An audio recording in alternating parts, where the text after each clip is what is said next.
The sun hung low over the frontier, a molten coin burning in the sky, baking the dust into cracked clay and turning the horizon into a shimmering haze. Wind carried the dry smell of sagebrush across the empty plains, whispering against brittle fence posts that leaned like weary sentinels. Beyond those fences lay a solitary ranch, nothing more than a clapboard house, a sagging barn, and a corral where a bay mare flicked her tail against flies. It was a place that looked too small to matter, too lonely to notice, yet it was about to draw trouble like flies to blood. The sound came first, the distant drumming of hooves rolling out of the canyon. The mare lifted her head, ears twitching, and the old ranch dog slunk beneath the porch with a whimper. From the porch itself, a man rose slowly, as if every joint had to be reminded of its duty. He was tall but stooped, his frame wrapped in a faded shirt and trousers worn shiny at the knees. His hair had thinned to strands of silver that stirred in the wind, and his face bore the grooves of a life carved by sun and sorrow. In his hand, he leaned against an old hickory cane, the limp in his gait dragging his right leg slightly behind the left. This was the ranch of the countryside called Frail, the old man who had once claimed these few acres when the grass was thick and wild horses roamed free. Now he tended little more than his mare and the broken fence line, living quiet in a world that had forgotten him. Yet even in his bent frame and tired eyes, there lingered something unspoken, like the faint echo of a storm that once had shaken the skies. The riders appeared, black silhouettes against the orange blaze of sunset. 6 of them, hard men in battered hats and desk-cake coats, their spurs jingling like cruel bells. They rode with the arrogance of wolves approaching a lamb, knowing there would be no contest. At their head was a man with a red kerchief around his throat, his grin wide and sharp as he spotted the rancher watching from the porch. "Well, boys," he called, his voice cutting through the still air. "Seems we found ourselves a little stop on the road. Look at this place. Ain't worth much, but maybe worth Taquindot." The gang laughed, spitting dust and tobacco juice as they reined up near the corral. One of them eyed the mare with open hunger. "That's a fine horse for such a broken-down old man. Shame to see her wasted here." Another pointed toward the porch. "And look at what he's got there, rifle by the door. Looks near as old as him." The rancher's hand rested lightly on the rifle propped against the wall. His expression was unreadable, neither fear nor defiance. Only calm, like a man who had long ago learned that storms cannot be stopped by shouting. He shifted his cane and stepped down from the porch, boots scuffing the dust, every movement slow, deliberate. The leader smirked. "Don't strain yourself, Grandpa. We just come to borrow what we need. That horse, that rifle. You won't be riding either, not with that limp." Laughter rose, cruel and sharp. The old man's eyes flicked over them, measuring, weighing, but his face revealed nothing. His mare stomped nervously in the corral, sensing the tension, while the bandits spread out, circling like coyotes. "Tell you what," the leader went on, spitting into the dirt. "Hand us that rifle nice and easy, and we might leave you your shack. Don't, and maybe we burn it for kindling." The rancher's gaze drifted across the plains, where the setting sun painted the desert gold. He seemed to breathe it in, as if the land itself steadied him.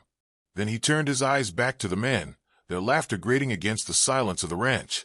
"I reckon you boys came a long way to take from a man who's got near nothing," he said, voice steady, gravelly with age. "Nothing," one outlaw barked. "That horse is worth more than your hide. And that rifle, why, a collector give good coin for it. Ain't you tired of holding it up? Your hands look like they'd break if a trigger snapped back."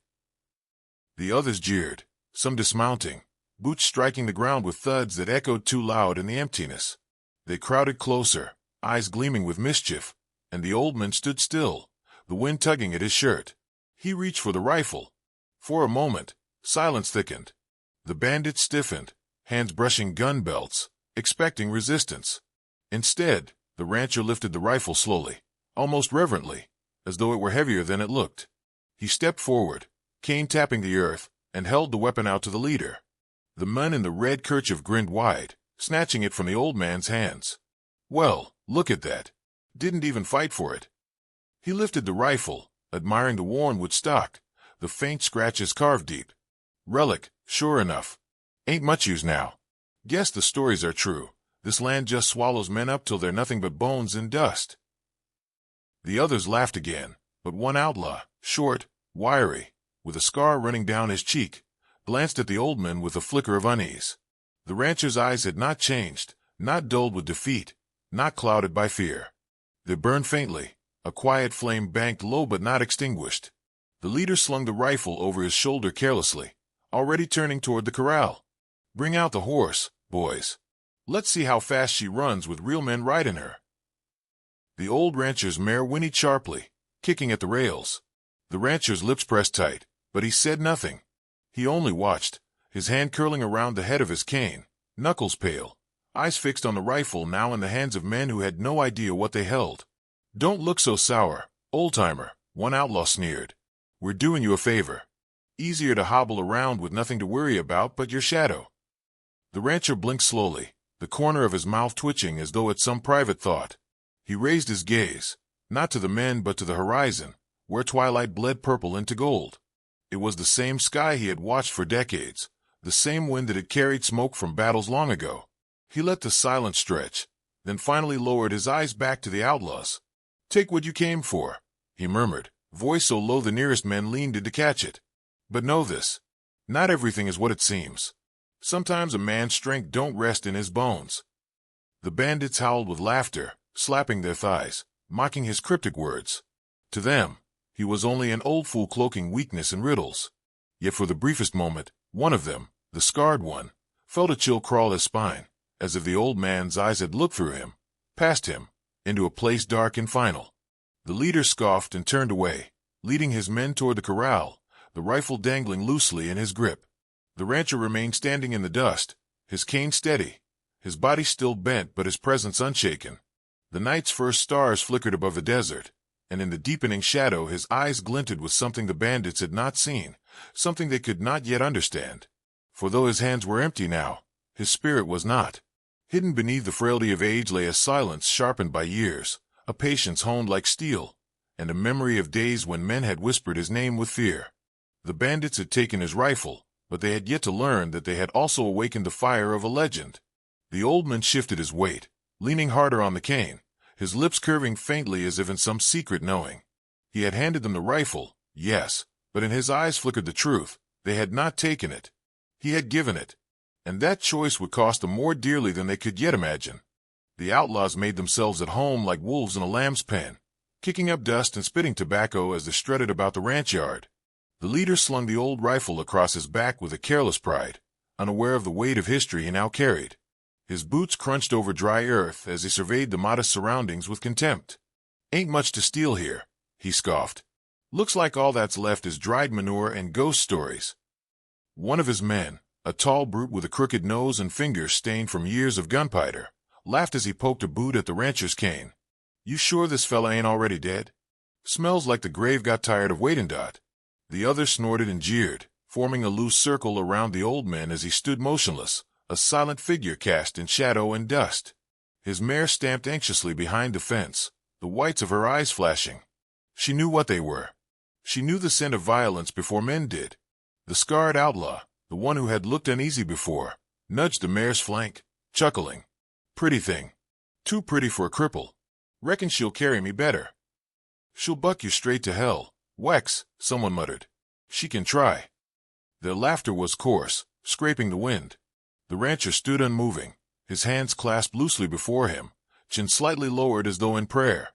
The leader turned toward him, eyes gleaming under his dusty hat brim.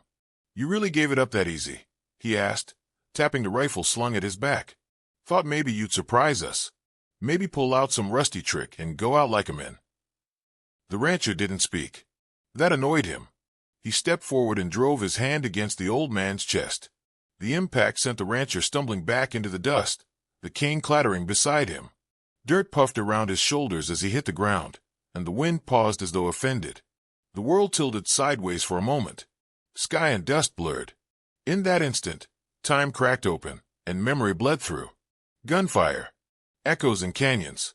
A younger man, 20 years ago, his hair dark and long, coat flapping behind him like wings. His eyes were sharper then, still full of fire but already tired of blood. He stood over a body in some nameless saloon, smoke curling from the barrel of a silver rifle. People whispered his name like it summoned death. The old man blinked hard, pushing away the fragments. He tasted iron in his mouth and dust on his tongue. His back ached where it had struck the earth, but pain was nothing new. Pain was familiar, a friend from long ago. One of the bandits hooted. He even falls slow. The leader turned to his gang. Let's finish up here. Take the horse, grab what you can, then we ride into town. That place has a bank, doesn't it? Maybe we'll make this day worth something. Gonna be a long ride if we all want the mare. Weck said. We'll take turns, the leader grinned. But I get her first. They approached the corral, arguing, laughing, shoving each other like schoolyard bullies in dust-coated boots. Behind them, the rancher lay still, one hand pressed into the dirt, the other finding his cane. Slowly, deliberately, he began to rise. His joints groaned like an old barn door, but there was no tremble in his spine. The wind had shifted. Down the trail, barely visible through a shimmer of heat, a wagon creaked into view. A farmer and his wife sat upon it, heading toward town. Behind them, two young boys leaned over the side, pointing toward the ranch. They slowed. The farmer shaded his eyes. Looks like trouble, he muttered. His wife clutched his arm. Should we stop? He shook his head, jaw clenched.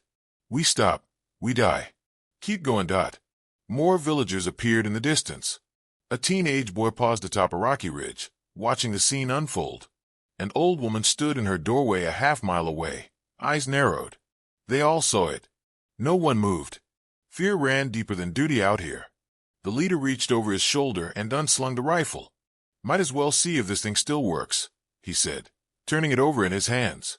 The metal caught a glint of sunlight, brushed steel dull by time, but the mechanism still intact. Old as hell, he muttered. But damn if it don't feel right. He thumbed open the chamber, pulled a round from his coat, and slid it in. It clicked with a sound so clean, so precise, it startled him. The men looked at the rifle, then back at the rancher.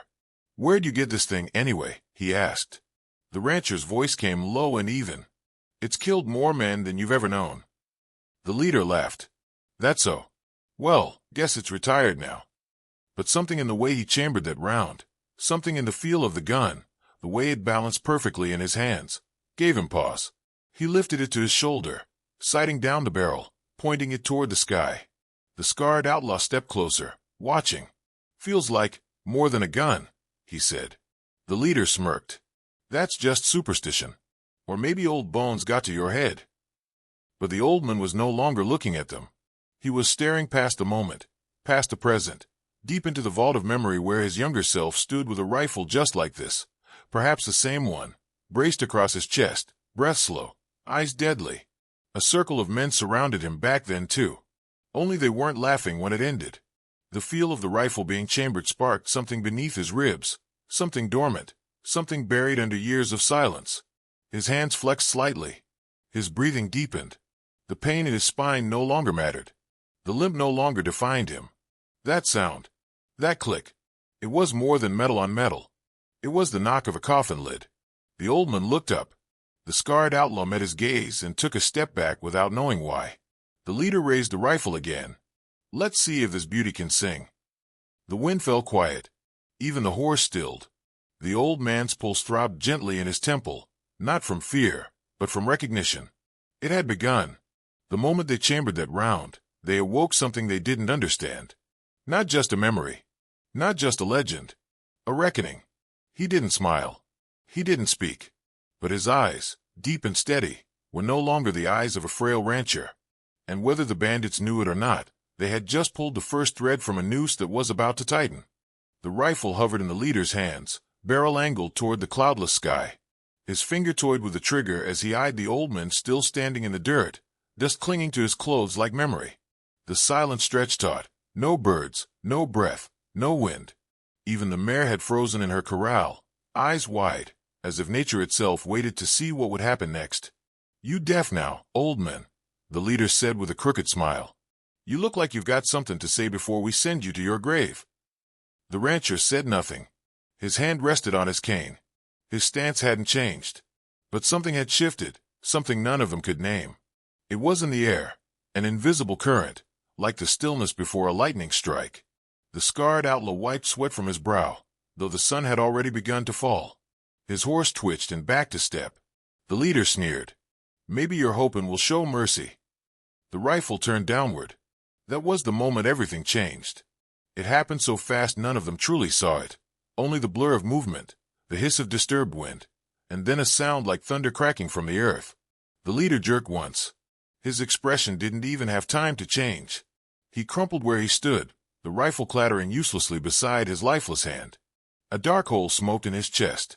The rancher stood 20 feet away, smoke curling from the barrel of a pistol that had appeared as if conjured. His cane lay on the ground beside him. He no longer needed it. His back was straight, his hand steady. His eyes burned with something ancient, older than justice, colder than revenge. One of the bandits screamed and went for his gun. Another thunderclap. He dropped before his fingers even brushed a grip. The others stumbled back, disbelieving. There had been no holster on the rancher's hip, no hint of iron. And yet here he was, pistol in hand, moving like a storm uncoiled. The frail man they'd mocked now stood like a monument to death itself. "You see that?"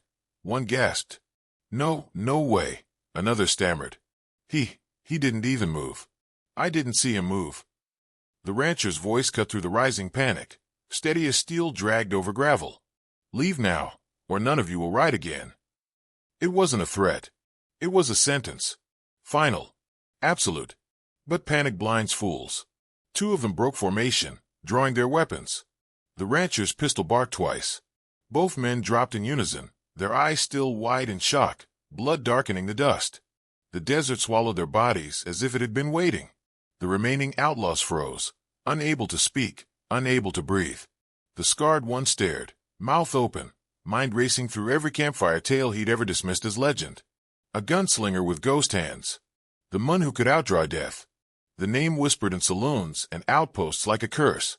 His voice cracked. You're not just some rancher." The old man turned his eyes on him, and in that gaze, the years peeled away. A younger man stood in a smoky saloon, cards in one hand, a revolver in the other, 6 men already dead around him. The silence after the final shot still ringing in the crowd's ears. A field of dust and cactus where he faced down a cavalry of bounty hunters, alone, bleeding from the side, but unbeaten. A bounty poster nailed to a sheriff's wall with a single name, Ash Devereaux, etched in bold, the ink smudged by too many hands trembling to tear it down. He had been myth. He had been judge and executioner on the edge of law. And when the blood soaked too deep into his soul, he vanished, traded his name for silence, his gun for dirt, his legend for a limp. Until now. "I buried that name," the rancher murmured. "I buried the man it belonged to." The scarred outlaw's lips moved. "Ash, you say it again," the rancher warned, "and you'll be the next ghost I carry." The outlaw's hand twitched, not toward his weapon, but toward his reins. He didn't want to die. Not here. Not like this. But one voice broke the spell, young, stupid, and burning with fear-masked bravado. "You ain't that keen all of us," shouted the last standing fool, a kid barely old enough to shave, with trembling hands and more fire than sense. He pulled his revolver. The rancher didn't move. The kid's finger tightened. The scarred outlaw grabbed his arm. "Don't." Too late. The gun fired wide. The rancher's pistol kicked once. The boy folded into the dust, face down, blood spreading like a red flower in the sand. The scarred outlaw let out a choking breath, his legs threatening to give way beneath him. He didn't look at the body. He couldn't. You could have lived in peace," he whispered. "Why now? Why show your hand?" The rancher's eyes lifted to the horizon, where the sun had dipped beneath the earth. A deep purple twilight bled across the sky, and with it came a silence that felt like the ending of something old.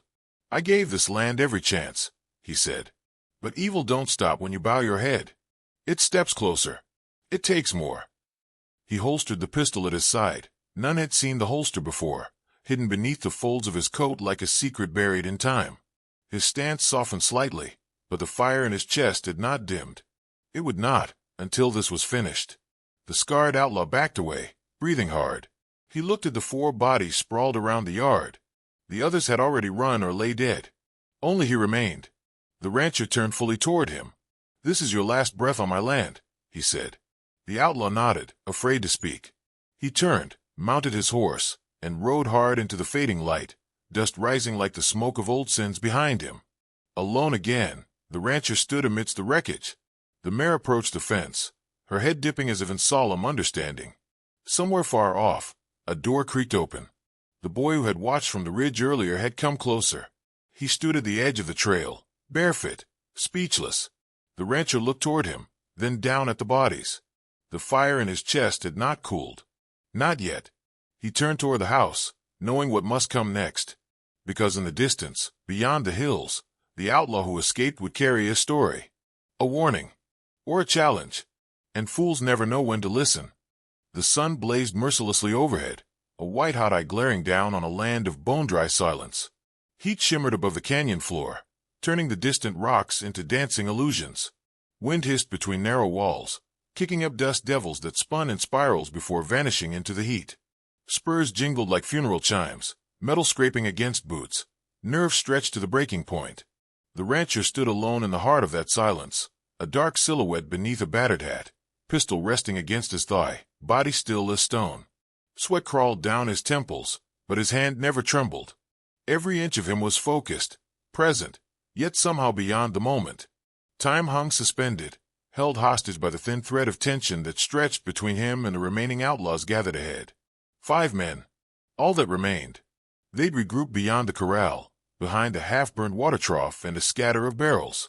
Their eyes flicked from each other to the rancher and back again, but none dared move first. They'd seen what he could do. The silence between gunshots had etched itself into their bones.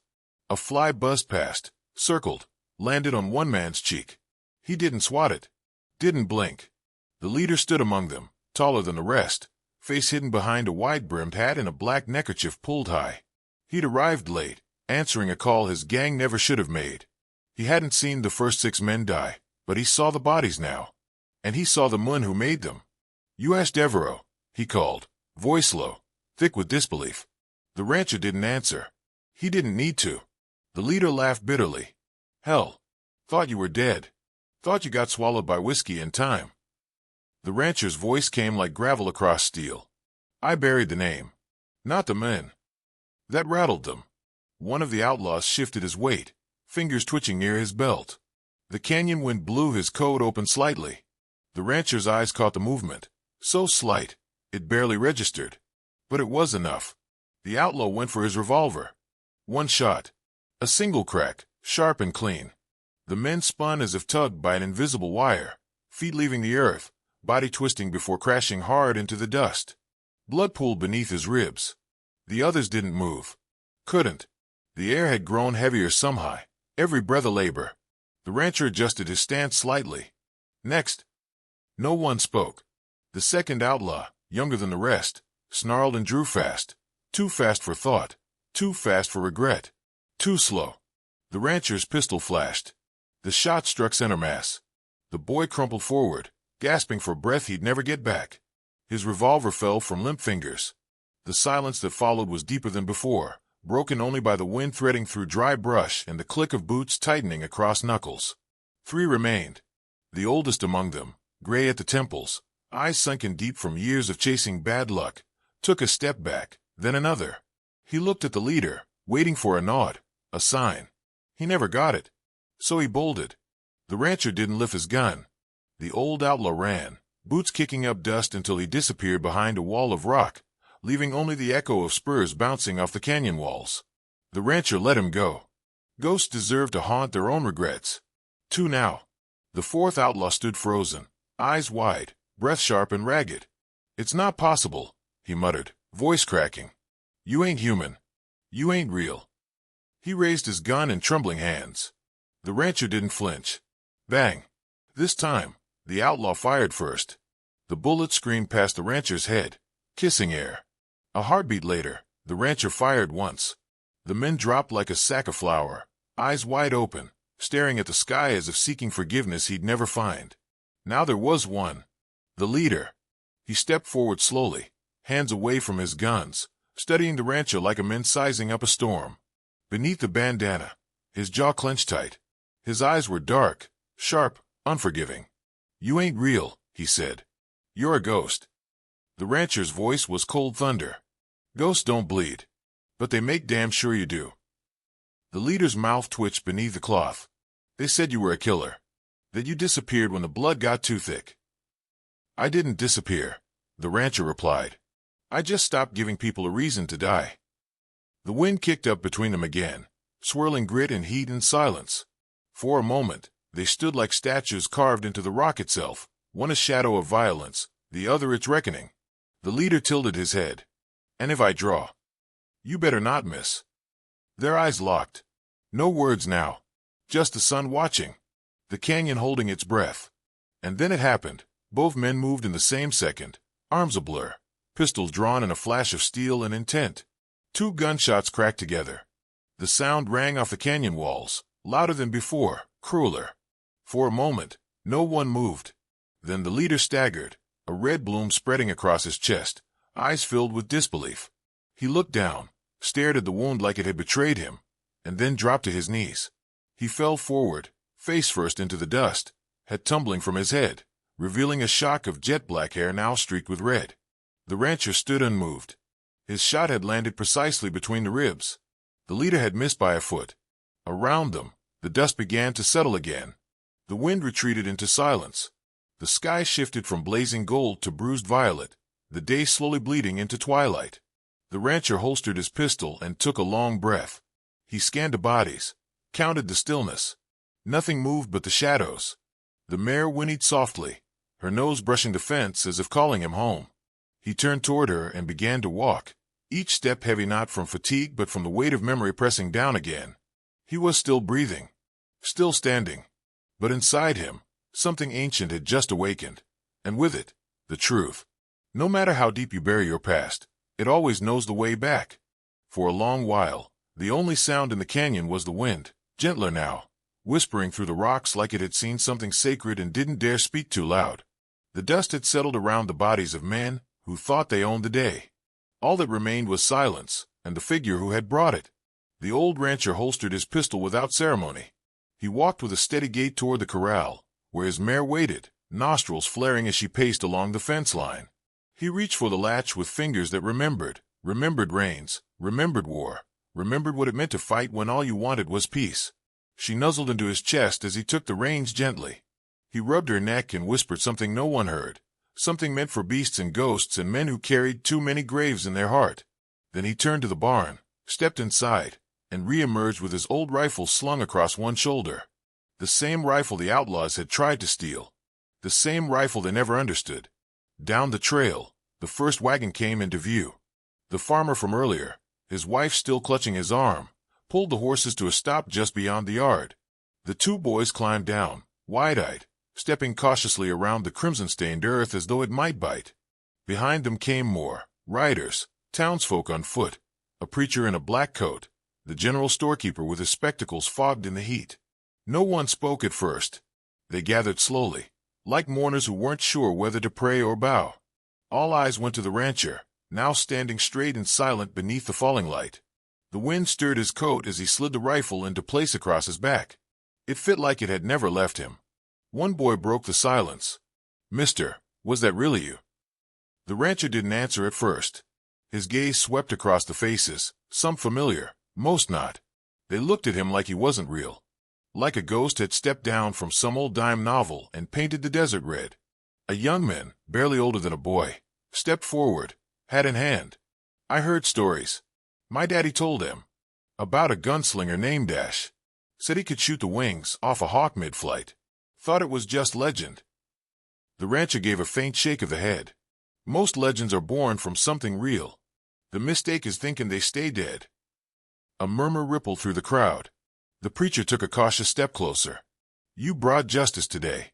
That gang, they've been haunting these trails for months. Took 3 families from the northern ridge. You gave this land peace." The rancher met his eyes. Peace bought with blood has a short memory. Don't forget who bled for it. No one had an answer to that. He moved toward his mare, preparing the saddle with quiet precision. The crowd parted without being asked. He swung into the seat like a man half his age. The horse shifted beneath him but didn't protest. The storekeeper called out, "Where you headed now?" The rancher looked down the long road east, where the horizon still shimmered gold. "Where I ain't known. Where I can be left alone." A pause. Then the farmer, more humbled now, raised his voice. "You could stay. Build again. Folks would protect you now." The rancher didn't even glance back. "I didn't do this to be remembered. I did it because no one else would." He tugged the reins slightly. The mare turned. But just before he rode off, he looked back one last time. His voice came soft, but every ear caught it. Tell your children this. Justice don't always ride with a badge. Sometimes, it rides with a scar and a silence too deep for words. He rode forward. The crowd watched until he disappeared past the ridge, swallowed by shadow and wind, his figure blending into the fabric of the frontier itself. No one chased him. No one dared. And so the townsfolk turned back to their homes, their chores, their lives. But something had changed. A stillness remained in their bones, a respect they didn't fully understand. Mothers would tell their children about the day the frail rancher stood alone and turned death away. And fathers would speak in hushed tones about the man with the iron gaze and the hands too fast to see. In time, stories would grow. Some would say he was already dead, returned from the grave to finish one last fight. Others would swear they saw wings on his shoulders in the light of dusk. And still others would remember only his silence, the way he carried violence not like a weapon but a burden. But all of them would agree on one thing. The West doesn't remember the softness of a man's frame or the slowness of his walk. It remembers the fire that rises when the world goes dark. It remembers the ones who stood when no one else would. It remembers the ones who didn't run when death rode in. They thought he was frail, but legends never die.